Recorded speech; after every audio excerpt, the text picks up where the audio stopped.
नमो नारायण। आज का ये हमारा मार्गदर्शन विशेष रूप से हमारे विद्यार्थियों के लिए है और ये विद्यार्थियों के लिए एक कंप्लीट पैकेज है। आज हम आसनों के विषय में, प्राणायाम, मुद्रा, बंद क्या आवश्यक हैं, क्या शोधन क्रियाएं ज़रूरी हैं, उन सभी विषयों पर बात करने वाले हैं। जो भी विद्यार्थी इस मार्गदर्शन को पूरा देख करके इसके अनुसार अभ्यास करना शुरू करेगा, उसको किसी दूसरे अभ्यास को करने की ज़रूरत नहीं है। साथ ही जो 4 महत्वपूर्ण बिंदु होते हैं हर विद्यार्थी के जीवन के, जो उसके जीवन में होने ही चाहिए, उन सभी को ये पूर्ण कर देगा। पहला क्या है कि विद्यार्थी का अलाइनमेंट सही होना चाहिए, क्योंकि अगर उसकी गर्दन झुकी हुई रहती है, कंधे झुके हुए रहते हैं, तो वो बेहतर पढ़ाई में नहीं कर सकता। ऑक्सीजन की आपूर्ति शरीर में नहीं हो पाएगी, लंग्स पर एक प्रेशर रहेगा, स्पाइन ठीक नहीं रहेगी तो आलस्य बहुत आएगा, तो अलाइनमेंट ठीक होगा। दूसरा, पाचन तंत्र ठीक होना चाहिए। तीसरा, शरीर में ऊर्जा बेहतर तरीके से रहनी चाहिए, आलस्य नहीं रहना चाहिए। और चौथा, उसकी स्मृति बेहतर होनी चाहिए। और इन चारों विषयों को ध्यान में रखते हुए ही इस पूरे विषय को निर्धारित किया गया है, इसमें अभ्यासों को जोड़ा गया है। तो आपको ठीक तरीके से सारे अभ्यासों को समझ लेना है। साथ में आप अभ्यास करके देख सकते हैं, जिससे कि आपको ये समझ आ जाए कि कौन सा अभ्यास किस प्रभाव के साथ करना है। तो अब हम आगे बढ़ते हैं और अपने इस पूरे मार्गदर्शन को हम विस्तार पूर्वक समझते हैं। आगे बढ़ने से पहले एक और संदेश के डिस्क्रिप्शन में हमारे टेलीग्राम ग्रुप और व्हाट्सएप चैनल का लिंक दिया गया है। आप वहां पर भी अवश्य जुड़े, जिससे कि प्रतिदिन आपको बोध, संदेश और महत्वपूर्ण जानकारियां आपके स्वास्थ्य, आपके जीवन से संबंधित प्राप्त होती रहें। अपने मैट के ऊपर आ जाना है और पहला अभ्यास रहेगा हमारा ताड़ासन का अभ्यास। इसमें हम अपने पैरों को नहीं उठाएंगे, केवल आपको ध्यान रखना है कि अपनी स्पाइन को आप जितना ऊपर की तरफ खींच सकें, जितना स्टेबल रह सकें, जितना स्थिर रह सकें, उतनी कोशिश करनी है। तो सांस धीरे धीरे अंदर भरते हुए आप इस तरीके से हाथों को ऊपर लेकर के जाएंगे, अपने फिंगर्स को लॉक कर लेंगे और इस तरीके से हथेली को ऊपर की तरफ उलटते हुए पूरे प्रयास के साथ अपने शरीर को ऊपर खींचेंगे निरंतर। आप अपने घुटनों को, अपनी टांगों की मांसपेशियों को टाइट रखेंगे, ढीला नहीं छोड़ेंगे और इस तरीके से ऊपर खींचेंगे। ध्यान रखें कि जितने भी अभ्यास अब ये बताए जा रहे हैं, इनमें जब सांस को बाहर छोड़ने के लिए कहा जाए, बाहर छोड़ें। बाकी किसी भी अभ्यास में सांस को रोकना नहीं है, सांस लेते रहेंगे। तो इस अभ्यास में आकर के भी आपका सांस चलता रहे। लगभग 10 से 15 सेकंड तक आपको यहाँ पर रुकना है। ये अभ्यास करने के बाद आपको इस तरीके से अपने हाथों को सामने की तरफ खोलना है और अपनी स्पाइन को सीधा रखते हुए, जैसे आप देख पा रहे हैं, एक्सेल करते हुए, पूरा सांस बाहर छोड़ते हुए इस पदांगुष्ठ आसन के अभ्यास में आना है। इस तरीके से अपने अंगूठों को आपको होल्ड कर लेना है और कमर को सीधा रखना है। ध्यान रखेंगे, कमर को सीधा रखना अनिवार्य है। इस तरीके से मोड़ करके नहीं, सीधा कमर को रखेंगे और यहाँ आकर के रुकेंगे और यहाँ आकर के गहरी सांस लेंगे, गहरी सांस लेंगे, यहाँ आकर के रुकेंगे। जब आप थोड़ा होल्ड करेंगे यहाँ, तो आप देखेंगे कि ब्लड का सर्कुलेशन आपके चेहरे की तरफ बहुत बढ़ जाएगा, आपके सर की तरफ, ब्रेन की तरफ बढ़ना शुरू हो जाएगा। इससे एक फेस पर ग्लो भी आता है। स्टिफ नेक जो होती है, गर्दन स्टिफ हो जाती है, तो उसकी वजह से ब्लड का सर्कुलेशन ब्रेन तक ठीक तरीके से नहीं पहुँच पाता है। तो उस स्थिति से ये आपको बचाता है। इससे ब्रेन भी एक्टिव होगा, चेहरे पर ग्लो आएगा, आंखें हेल्दी रहेंगी और भी अनेक लाभ आपको मिलेंगे। यहाँ आकर के आप रुके, गहरे सांस लेते रहें। ऐसा आवश्यक नहीं है कि पूरा ही नीचे जाना है या सर को टच करना ज़रूरी ही है। इतना आकर के भी आप रुकते हैं तो भी आपको पूरे लाभ मिलेंगे। फिर यहीं से इनहेल करते हुए ऊपर जाना शुरू करें, ऊपर जाना शुरू करें और यहाँ आकर के अपने हाथों को सामान्य स्थिति में लाएंगे। यहाँ आकर के आप अपने दोनों हाथों को कमर के ऊपर ऐसे लेकर के जाएं। कोहनियों को थोड़ा अंदर की तरफ रखें। जितना कोहनियों को बाहर लाएंगे, उतना छाती का फैलाव कम होगा। इसलिए कंधों को पीछे की तरफ ऐसे रखें, ऐसे, और यहीं से सांस को अंदर भरना शुरू करें और जितना आराम से हो सके उतना पीछे जाएं। कुछ समय तक यहाँ भी रुकेंगे, सांस लेते रहेंगे, होल्ड नहीं करेंगे। फिर एक्सेल करें और वापस बीच में आए। यहाँ से फिर से आपको इसी तरीके से हाथों को ऊपर ले जाना है और नीचे की तरफ जाते हुए अभ्यास करना है। इस अभ्यास को आप 3 बार दोहराएंगे। इसके बाद आपको इस तरीके की स्थिति में आना है और काग आसन का अभ्यास करना है। देखिए, कुछ इस तरीके से नीचे की तरफ आपको जाना है और यहाँ आना है। अब जब आप इस तरीके की स्थिति में आते हैं तो आपकी स्पाइन एक्टिव होनी शुरू हो जाती है और जितना आप स्पाइन को अलाइन करके रखेंगे, बेहतर करके रखेंगे, उतने ही ज़्यादा अलर्ट रहेंगे, नींद नहीं आएगी, पोस्चर ठीक रहेगा और भी अनेक लाभ आपको मिलेंगे, स्ट्रेस से बचेंगे आप। तो यहाँ पर आए, अपने हाथों को इस तरीके से अपने घुटनों के ऊपर रखा और सामने देखा। यूं आप देख रहे हैं, कमर की स्थिति को देखें, शरीर की स्थिति को देखें और सहज यहाँ पर आपको आकर के रुकना है। जितनी देर तक आराम से रुक सकें ठीक, उसके बाद आप इस तरीके से वापस आ सकते हैं। यहाँ पर आकर के फिर से आपने थोड़ा सा रेस्ट किया, थोड़ी देर तक आप रुके और फिर से आप इसी तरीके से इस काग आसन की स्थिति में आ जाएंगे। ये आपका दूसरा अभ्यास हुआ। इसको भी होल्ड के साथ आपको 3 बार ही करना है। नीचे आए, ऊपर गए 1, नीचे आए, ऊपर गए 2, नीचे आए, ऊपर गए 3। ये आपके 2 विशेष अभ्यास हुए। इसके बाद जो अभ्यास है ये है भू नमन आसन का अभ्यास। इसमें खास बात ये रहेगी कि आप जब इस तरीके से अपनी स्पाइन को ट्विस्ट करते हैं ना, तो उससे आपकी इंटेस्टाइन की और इंटरनल ऑर्गन जो आपके पेट के हैं उनकी एक मसाज हो जाती है। उन तक ब्लड का सर्कुलेशन और प्राण का प्रवाह बेहतर तरीके से जाना शुरू हो जाता है। आपको कॉन्स्टिपेशन की समस्या है वो ठीक हो जाती है, आपका डाइजेशन इंप्रूव होना शुरू हो जाता है। तो इस तरीके से यहाँ पर आप आए, सांस को बाहर छोड़ा और भूमि से अपने फोरहेड को टच किया, फिर वापस आए, सांस को बढ़ते हुए, फिर एक्सेल करते हुए आपको दूसरी तरफ जाना है। इनहेल करते हुए वापस, फिर एक्सेल करते हुए दूसरी तरफ। इस तरीके से आपको लगभग 10 बार ये अभ्यास करना है। इधर गए, 1 काउंट किया, ऐसे 10 बार धीरे धीरे ये अभ्यास करना है। सांस का ध्यान रखें। एक्सेल डाउन, इनहेल वापस, एक्सेल, फिर नीचे जाएंगे आप। ये आपका दूसरा अभ्यास हुआ। इसी में स्पाइन को ट्विस्ट करने वाला ही दूसरा अभ्यास है अर्ध मत्स्येंद्रासन का अभ्यास। इस तरीके से एक पैर को आपको मोड़ लेना है, दाएं हाथ से बाएं वाले घुटने को ऐसे होल्ड करना है, बाएं हाथ को इस तरीके से शरीर के बिल्कुल पीछे रखना है। ज़्यादा पीछे नहीं रखेंगे, नहीं तो पीछे की तरफ आप झुक जाएंगे। कमर के नज़दीक आपको इस वाले हाथ को रखना है, एल्बो को स्ट्रेट कर लेना है और फिर जितना हो सके उतना आपको स्पाइन को घुमाते हुए पीछे की तरफ देखना है। देख रहे हैं, कुछ इस तरीके से होल्ड करके रखें। इस वाले हाथ से पैर को अंदर की तरफ खींच के रखें और यहाँ पर आप रुकेंगे। फिर आप इसको छोड़ देंगे, पैर को सीधा करेंगे और पैर को बदलते हुए भी इसी प्रकार से ये अभ्यास आपको दोहराना है। रुकेंगे, होल्ड करेंगे, सांस सामान्य चलता रहने दें, क्योंकि अगर सांस को रोक देंगे तो प्राण का प्रवाह शरीर में रुक जाएगा और लाभ पूरे नहीं मिल पाएंगे। तो इस तरीके से ये हमारा दूसरा अर्ध मत्स्येंद्रासन का अभ्यास हुआ। अब इसके बाद जो अभ्यास है ये भी 2 अभ्यासों का क्रम है। पहले आपको आगे की तरफ जाना है, फिर पीछे की तरफ, और अत्यंत उपयोगी अभ्यास है। पहला अभ्यास यहाँ पर है शशांक आसन का अभ्यास और दूसरा अभ्यास है अर्ध उष्ट्र आसन का अभ्यास। ये एक फ्लो में अभ्यास रहेंगे, एक के बाद दूसरा। और जब आप किसी भी आगे जाने वाले अभ्यास के बाद पीछे जाने वाला अभ्यास अगर करते हैं तो ये बहुत उत्तम माना गया है अभ्यास योग में, क्योंकि इससे आपकी स्पाइन को दोनों तरीके के बेंड मिलते हैं और आपकी स्पाइन हेल्दी रहती है, आपको किसी तरीके का कोई नुकसान भी नहीं होता। तो आप इस तरीके की स्थिति में आए, सांस को पूरा अंदर भरते हुए हाथों को ऊपर लेकर के गए और सांस को धीरे धीरे बाहर छोड़ना शुरू किया और आगे इस तरीके से आप जाते हैं। ध्यान रखें कि पीछे से बहुत यूं नहीं उठ जाएंगे, पीछे से नीचे रहें। थोड़ा सा अगर चाहें तो पैरों के बीच में, घुटनों के बीच में थोड़ा अंतर दे सकते हैं और जितना हो सके अपनी स्पाइन को ऐसे सामने की तरफ खींच करके सीधा करने का प्रयास करेंगे। इस तरीके की स्थिति में आएंगे। यहाँ आकर के सांस लेते रहें और इस स्थिति में थोड़ा रुकें। कितना?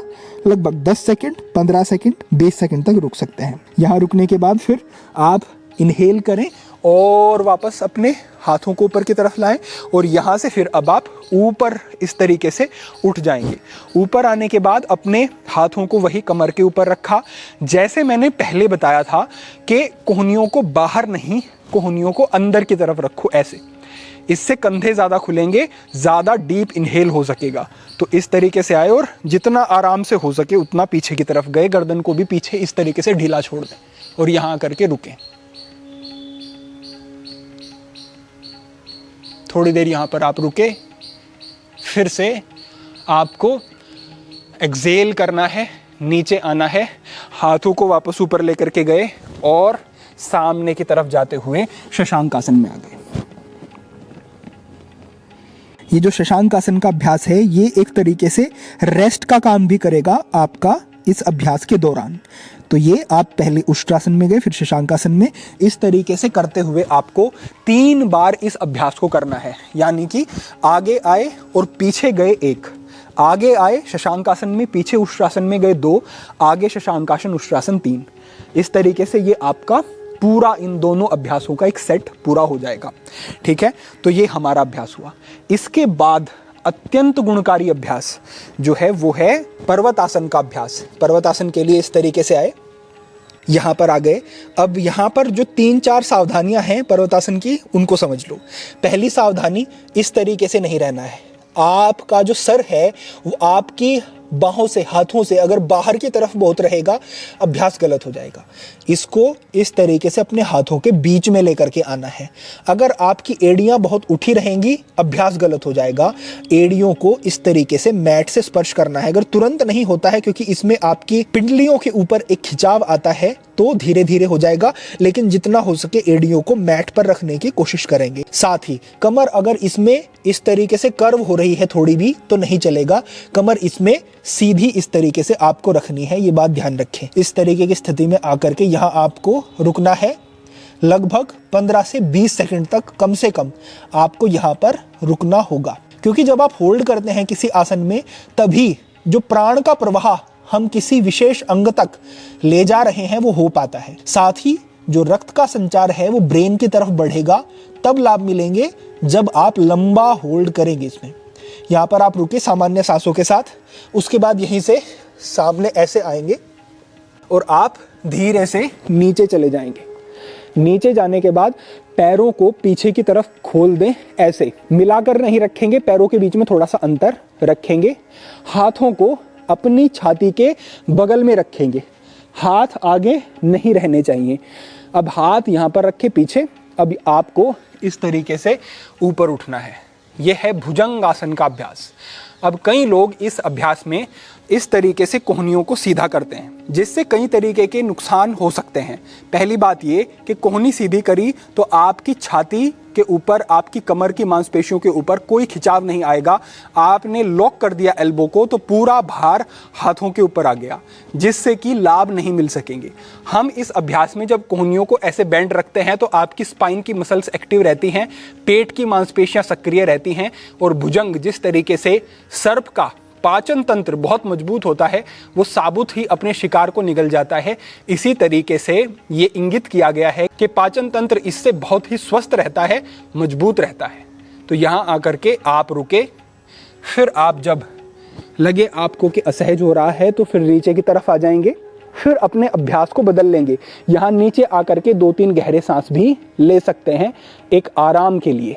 उसके बाद फिर से पैरों को अंदर किया और ऊपर आए और यहीं से पर्वतासन की स्थिति में आप चले जाएंगे। पर्वतासन की स्थिति में आए, होल्ड किया यथाशक्ति, उसके बाद वापस। तो ये आपका दूसरा अभ्यास हुआ, जिसमें ये 2 ही अभ्यास फिर से हैं, पर्वतासन का अभ्यास और भुजंगासन का अभ्यास। इसको भी आपको होल्ड करते हुए लगभग 15 से 20 सेकंड का होल्ड पर्वतासन में और भुजंगासन में लगभग 30 सेकंड का होल्ड करते हुए अगर आप 3 सेट करते हैं, पर्वतासन भुजंगासन 1, पर्वतासन भुजंगासन 2, पर्वतासन भुजंगासन 3, इस तरीके से 3 सेट करते हैं, तो ये अभ्यास हमारे विद्यार्थियों के लिए संजीवनी की तरह काम करेगा, मैं ये पक्का कह सकता हूँ। तो ये ही अभ्यास मात्र आपके हैं जो आप अगर शारीरिक तल पर करते हैं तो आपको पूरे लाभ मिलेंगे। इसमें आगे जाने वाला, पीछे की तरफ आने वाला, स्पाइन को ट्विस्ट करने वाला, आपके पूरे जो पीछे का हिस्सा है शरीर को उसको खोलने वाला अभ्यास भी है। और ये आपके पूरे शरीर को एक्टिव करने वाले अभ्यास हैं और ब्लड का सर्कुलेशन आपके सर की तरफ बढ़ाने वाले ये अभ्यास हैं यहाँ पर। अब इतना अभ्यास करने के बाद जो विशेष अभ्यास आते हैं वो हैं प्राणायाम कौन से करने हैं। अब प्राणायाम के लिए कौन से आसन में बैठ के करने हैं या फिर कौन से आसन में बैठ के पढ़ना है, इस पर बात करें तो आपको सिद्धासन में बैठ करके, पद्मासन में बैठ करके या वज्रासन में बैठ करके पढ़ना है। ये तीनों ही अभ्यास जो हैं ये अत्यंत उपयोगी माने गए हैं विद्यार्थियों के लिए। तो सिद्धासन की अगर बात करें तो सिद्धासन हमारा सबसे प्रिय आसन है और सिद्धियों को देने वाला आसन है, इसीलिए इसको सिद्धासन कहा जाता है। इस पर एक विस्तृत मार्गदर्शन पहले हमने किया है जिसमें हर तरीके से इसके बारे में पूरा स्पष्टीकरण है। आप स्क्रीन पर देख सकते हैं, ये वीडियो आप देख लें, लिंक डिस्क्रिप्शन में भी दे देंगे, तो वो आपको समझ लेना है। तो सिद्धासन में आप बैठ के करें या फिर आप पद्मासन की स्थिति में आए, अपने एक पैर को इस तरीके से ऊपर रखा, पूरा अपने पीछे पेट के नज़दीक ला करके जमा करके रखते हैं। अब इस वाले पैर को भी आप पीछे लाते हैं और इस तरीके से अपने दूसरे वाले पैर के ऊपर रख लेते हैं। इस तरीके से आप बैठ करके अभ्यास कर सकते हैं, लेकिन ये अभ्यास थोड़ा सा असहज आपको लग सकता है। तो थोड़ा थोड़ा अभ्यास करें, 2-3 मिनट, 4-5 मिनट आप बैठे, फिर आसन बदल लिया, ऐसे करके पद्मासन को साध सकते हैं। या फिर सिद्धासन तो सरल है ही, उसको तो करें ही करें आप, वो तो अनिवार्य है।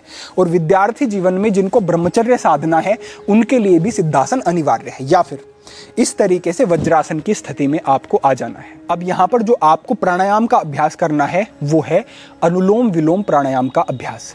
इससे आपके ब्रेन का राइट हेमिस्फेयर और लेफ्ट हेमिस्फेयर दोनों ही बैलेंस हो जाते हैं। और जब आपका लॉजिकल और इमोशनल दोनों ब्रेन एक साथ सही तरीके से अलाइन होकर के काम करते हैं तो आप अपनी पढ़ाई हो या कोई भी आपका काम हो ज़्यादा बेहतर तरीके से आप कर सकते हैं। तो इसमें करना क्या होता है, आपको अपनी दाईं नासिका को बंद करना होता है और बाईं से इनहेल करना होता है। ध्यान रखें, हमेशा बाईं से ही शुरू करेंगे। तो बाईं से इनहेल करना होता है, फिर दाईं से एक्सहेल, फिर दाईं से इनहेल, फिर बाईं से एक्सहेल। सीधा अभ्यास है, लेकिन इसमें ध्यान ये रखना है कि आपको 5 सेकंड की अवधि में सांस को अंदर लेना है, 5 सेकंड की अवधि में सांस को बाहर, 5 सेकंड की अवधि में फिर अंदर और 5 की अवधि में फिर बाहर छोड़ना है। और ये आपके लिए आसान नहीं होगा क्योंकि आपका अभ्यास हो गया है सांस को छोटा लेने का और छोटा छोड़ने का। लेकिन धीरे धीरे आप अभ्यास करेंगे तो ये हो जाएगा। कैसे करना है, अपनी दाईं नासिका को बंद किया, बाईं से इनहेल,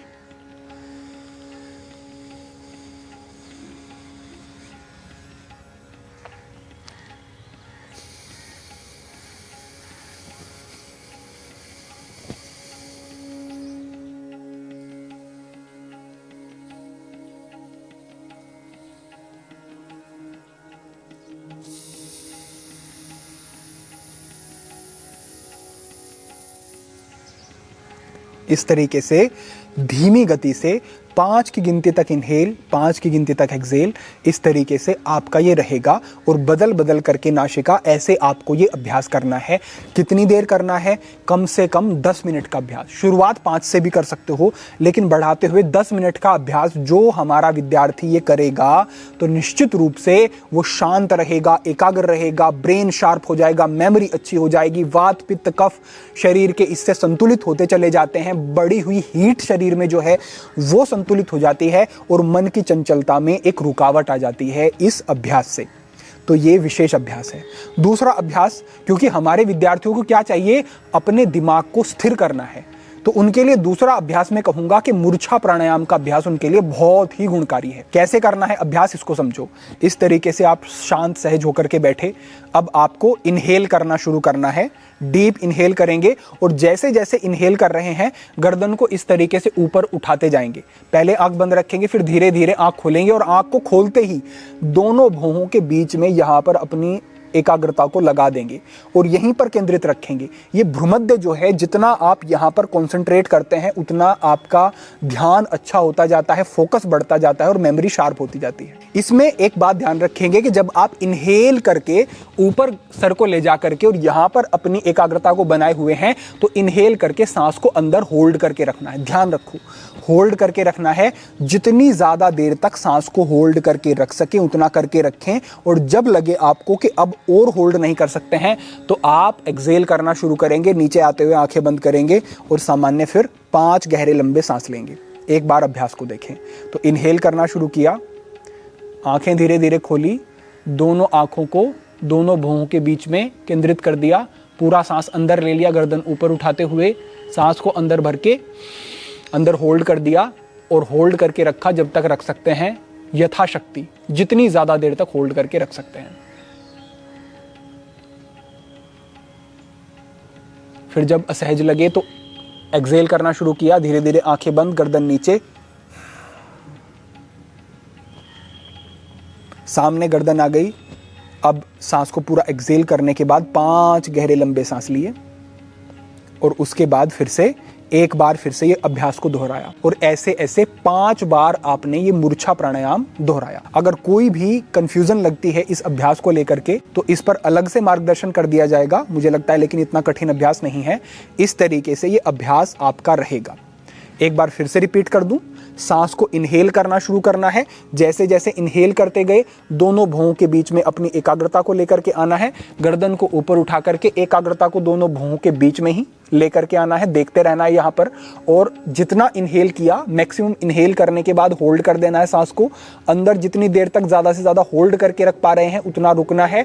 जब और होल्ड ना कर सकें तो धीरे धीरे गर्दन को नीचे लाना है, एक्सेल करते जाना है, आंखें बंद कर लेनी है और 5 बार गहरी सांस लेनी है सामान्य स्थिति में आकर के। और ऐसे ऐसे 5 बार ये अभ्यास आपको करना है। ये आपका मूर्छा प्राणायाम का अभ्यास है, तुरंत आपके भटकते हुए मन को रोक देगा। और अगर निरंतर इसका अभ्यास किया जाए तो आप अपने फोकस को कई गुना, 10 गुना बढ़ा सकते हैं और अपनी पढ़ाई में बहुत कुछ बेहतर कर सकते हैं। अत्यंत गुणकारी अभ्यास विद्यार्थियों के लिए बताया गया है, इसलिए ये मैंने आपके साथ साझा किया। इसके बाद अंत में आपको भ्रामरी प्राणायाम का अभ्यास तो करना ही है, क्योंकि ये आपको अल्फा वेव में ले जाता है। ब्रेन की जो वेव होती हैं उनमें अल्फा वेव ऐसी होती है जब आप शांत होते हैं और आप क्रिएटिव भी होते हैं, अलर्ट भी होते हैं आप, तो आप पढ़ भी सकेंगे, आपका मन शांत रहेगा, आप पढ़ाई की स्ट्रेस को भी आसानी से हैंडल कर सकेंगे अगर आप ये अभ्यास करते हैं। तो इनहेल किया, सामान्य अभ्यास इसका मैं बता रहा हूं, कानों पर हाथ रखो और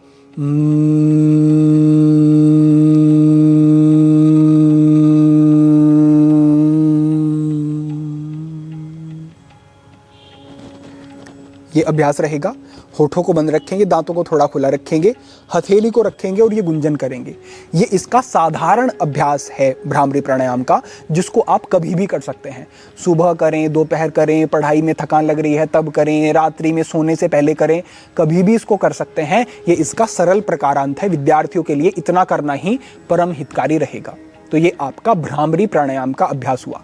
ये 3 ही प्राणायाम मैं अभी आपको बता रहा हूं, क्योंकि ये बहुत जल्दी आपको शांत कर देंगे और पढ़ाई में आपकी एकाग्रता को बना देंगे। साथ ही एक अभ्यास और हमने अलग से बताया था, जो है पावर ब्रीथिंग का अभ्यास। ये अभ्यास तुरंत आपके ब्रेन की तरफ ऑक्सीजन का लेवल बढ़ाने के लिए काम करता है।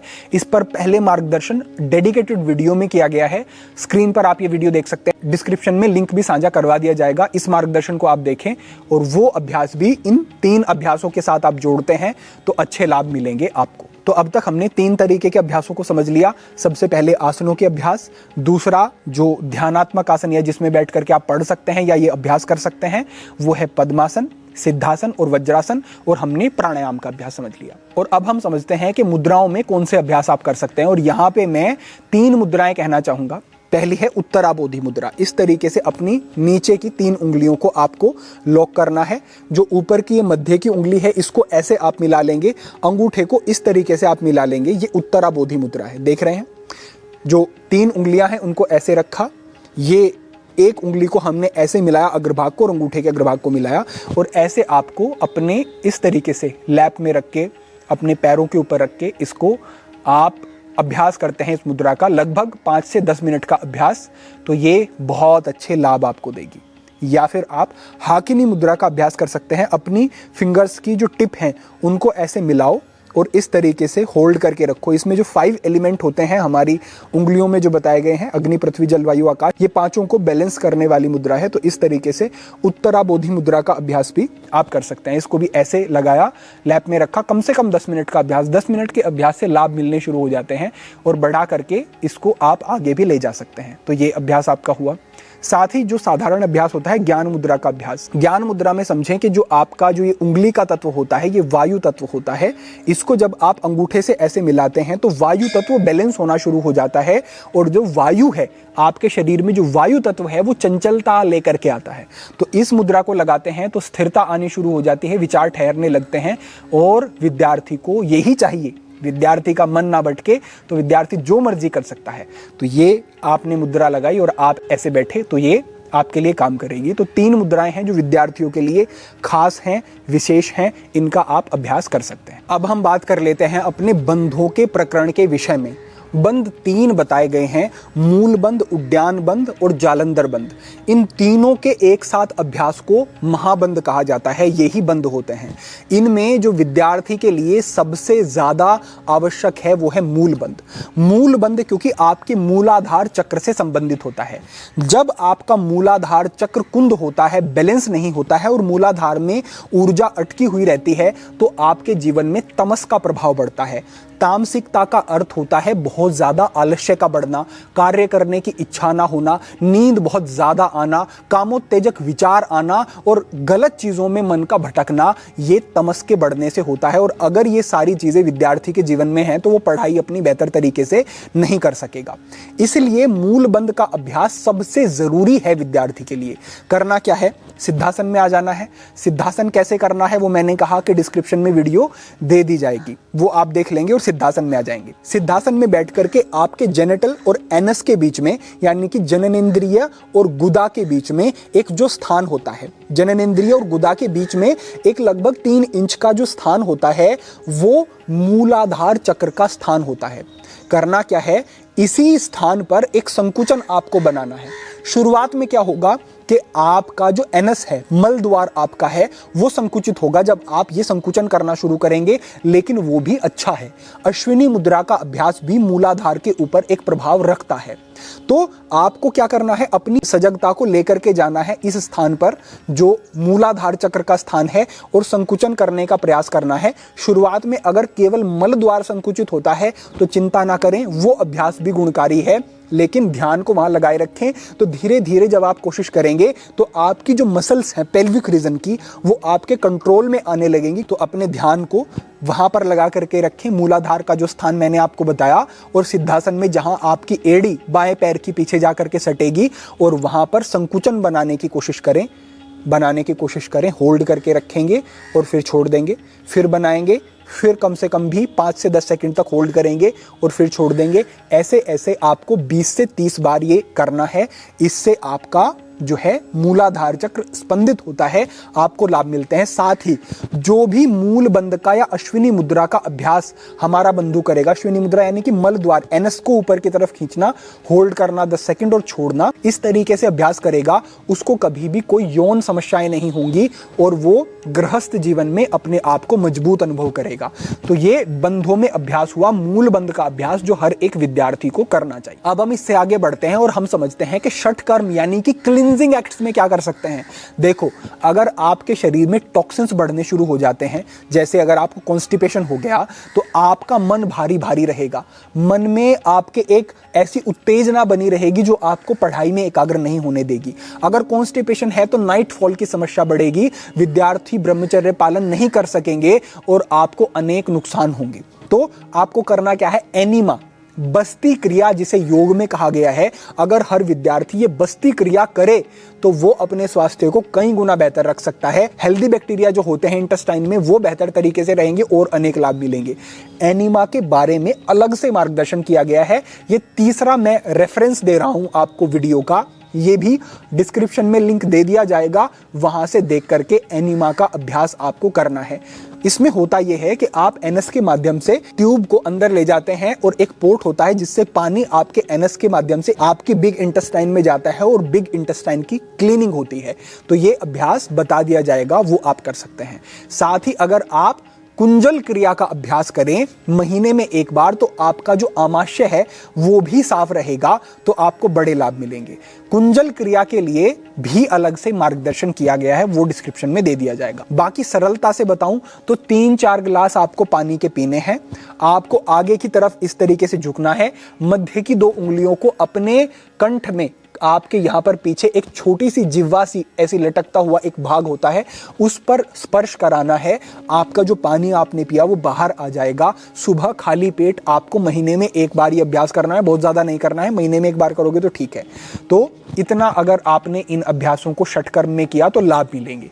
तीसरा मैं एक और एडिशनल बता देता हूं कि आपको उपवास रखना है। उपवास रखना है महीने में एक बार कम से कम, और हफ्ते में एक बार कर सकें तो बहुत अच्छा है। पूरे दिन का उपवास ना रख सकें तो सुबह का भोजन छोड़ दो। संध्या में 6 से 7 बजे के आसपास आहार ग्रहण किया, उसके बाद मॉर्निंग का जो आहार है आपका उसको स्किप कर दो, सीधा दोपहर को 11 बजे 12 बजे आप खा रहे हैं, 1 बजे खा रहे हैं, वो आपको आहार लेना है। इससे आपकी पूरी क्लीनिंग हो जाएगी और हमारे विद्यार्थियों के लिए ये बहुत ही उपयोगी रहेगा। ये हमारा षटकर्म का प्रकरण हुआ। और अंत में मैं कहता हूं कि अपने जीवन में 2 बातें विशेष रूप से रखो। पहली है संतोष और दूसरी है ब्रह्मचर्य। अगर ये 2 बातें हैं तो जो आपको एग्जाम की स्ट्रेस होती है, तनाव में आप पड़ जाते हो, बहुत ज्यादा आपका मन भटकने लगता है, चंचलता बहुत आ जाती है, आप स्ट्रेस को हैंडल नहीं कर पाते हो, आप कर सकोगे। जो हमारा विद्यार्थी ब्रह्मचर्य का पालन करेगा, ब्रह्मचर्य से क्या होता है, बल आता है, ना केवल शारीरिक, मानसिक और आंतरिक बल भी बढ़ता है। तो आप कैसी भी स्थिति में अपने आप को स्थिर रख सकोगे। दूसरा है, मैंने कहा संतोष। संतोष इस तरीके से रखो कि मैं जो भी कुछ मेहनत करता हूं उसका परिणाम मुझे जरूर मिलता है, और अगर मेरे परिणाम आज बेहतर नहीं आ रहे हैं तो कहीं ना कहीं मेरी मेहनत में कमी है और मैं उसे सुधारूंगा। तो जब गलती मेरी है, अगर परिणाम अच्छे नहीं आए हैं तो मैं उसको लेकर के चिंतित हूं या फिर मैं उसमें सुधार करूं। आपके मन में स्वाभाविक आएगा कि उसमें सुधार करेंगे तब स्थितियां बदलेंगी, चिंता से क्या होगा। तो जो भी स्थिति जीवन में बन रही है उससे एक सीख लो और संतोष ये रखो कि परमात्मा न्यायकारी हैं, हमारा मंगल चाहते हैं। हम जितना पुरुषार्थ करेंगे हमें उतना निश्चित रूप से मिलेगा। इस बार जो है ठीक, लेकिन अगली बार और मेहनत करके हम और कुछ बेहतर अच्छा प्राप्त करेंगे। तो ब्रह्मचर्य और संतोष जिस विद्यार्थी के जीवन में होगा वो जीवन में कुछ भी प्राप्त करेगा, और वो मैं कहूंगा कि अनस्टॉपेबल हो जाएगा, उसको नहीं रोका जा सकता है। तो अगर ये पूरा विषय हम समझ लें तो हम अपने आप को मानसिक रूप से स्थिर रख सकते हैं, अपने आप को कुंभक के माध्यम से, बंधों के माध्यम से तामसिकता से निकाल करके सात्विकता की तरफ ले जा सकते हैं, आसनों के माध्यम से शरीर को फिट रख सकते हैं, और प्राणायाम के माध्यम से अधिक ऑक्सीजन की आपूर्ति करके या फिर ब्रेन के सभी हिस्सों को बैलेंस करके हम अपने आप को मजबूत स्थिति में ले जा सकते हैं। तो ये पूरा एक विद्यार्थियों के लिए मैंने मार्गदर्शन साझा किया है। अब अंत में ये आग्रह है कि आपको अगर ये मार्गदर्शन उपयोगी लगा है तो कमेंट के माध्यम से अवश्य बताएं, उससे हमें भी संकेत मिलते हैं कि किस तरीके की चीजें आप तक पहुंचाई जाएं और क्या आपकी आवश्यकता है। और अगर इसी तरीके का पूर्ण मार्गदर्शन आप जीवन के किसी और पक्ष के बारे में चाहते हैं, जैसे पाचन के लिए पूरा एक योग क्रम क्या होना चाहिए, आपके शरीर में मजबूती के लिए क्या होना चाहिए, आपकी नींद को इंप्रूव करने के लिए क्या होना चाहिए, अगर वृद्धों के लिए मार्गदर्शन चाहते हैं तो उनके लिए क्या होना चाहिए, जैसा भी मार्गदर्शन आपको पूर्ण चाहिए तो कमेंट के माध्यम से बता सकते हैं, उस पर ध्यान दिया जाएगा और भविष्य में उसके आधार पर मार्गदर्शन किया जाएगा निश्चित रूप से। तो ये जो एक पूरा मार्गदर्शन हमारा रहा, ये रहा हमारे विद्यार्थियों के लिए एक पूरा कंप्लीट पैकेज। अपेक्षा है कि आपको इससे लाभ मिलेंगे, आप इन चीजों को अपने जीवन में लेकर के आएंगे और इनसे लाभ लेंगे। तो यही एक आज के लिए आपके लिए मार्गदर्शन था। भविष्य में अन्य महत्वपूर्ण चीजों पर मार्गदर्शन होता रहेगा। सभी के लिए प्रार्थना, सभी के लिए मंगल कामना। आज के लिए इतना ही। ओम नमः शिवाय।